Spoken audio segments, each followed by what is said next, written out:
ప్రెగ్నెన్సీలో 8వ నెల, 7 నెలలోనే పెయిన్స్ రావడం అంటే ప్రీటర్మ్ డెలివరీ.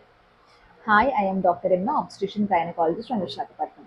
ప్రెగ్నెన్సీలో 9 నెలల దాటక ముందే డెలివరీ నొప్పులు రావడం అంటే 36 వారాల కంటే ముందే డెలివరీ నొప్పులు వస్తే దాన్ని ప్రీటర్మ్ డెలివరీ అంటారు. ఈ ప్రీటర్మ్ డెలివరీ అనేది నార్మల్ అయితే కాదు, ఇట్స్ అన్ అబ్నార్మల్. అది ఎందుకు అసలు ప్రీటర్మ్ డెలివరీస్ అవుతున్నాయి అంటే ఫస్ట్ కాదు ఇన్ఫెక్షన్స్.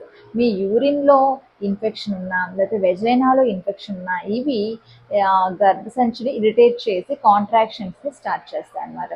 సెకండ్ కాజ్ ఏంటి అంటే మీకు ముందు ప్రెగ్నెన్సీలో ప్రీటర్మ్ డెలివరీ కనుక అయితే ఈ ప్రెగ్నెన్సీలో కూడా ప్రీటర్మ్ డెలివరీ అయ్యే ఛాన్సెస్ అనేవి ఎక్కువ ఉంటాయి. థర్డ్ కాజ్ మీకు ట్విన్ ప్రెగ్నెన్సీ కనుక ఉంటే యూట్రస్ ఓవర్ స్ట్రెచ్ అయిపోవడం వల్ల ఎర్లీగా లేబర్ అనేది ఇనిషియేట్ అవుతుంది.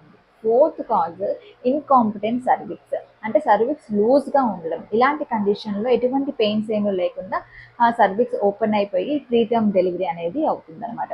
ఇంకా fifth one stress and over work అంటే ఫిజికల్ స్ట్రెస్ కానీ మెంటల్ స్ట్రెస్ కానీ ఉంటే it triggers the labour pains అనమాట. And sixth one placental problems. కొంతమందికి మాయ అనేది కిందకు ఉండడం వల్ల ఎర్లీగానే బ్లీడింగ్ అవ్వడము, లేబర్ పెయిన్ స్టార్ట్ అవ్వడము లాంటివి జరుగుతూ ఉంటుంది అనమాట. సో ఈ ప్రీటర్మ్ డెలివరీ అనేది నార్మల్ అయితే కాదు.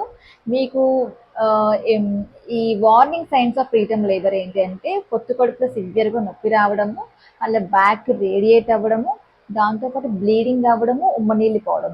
ఇలాంటి లక్షణాలు సైన్స్ కనుక మీకు ఉంటే ఇమ్మీడియట్గా గైనకాలజిస్ట్ని కన్సల్ట్ అవ్వాలి.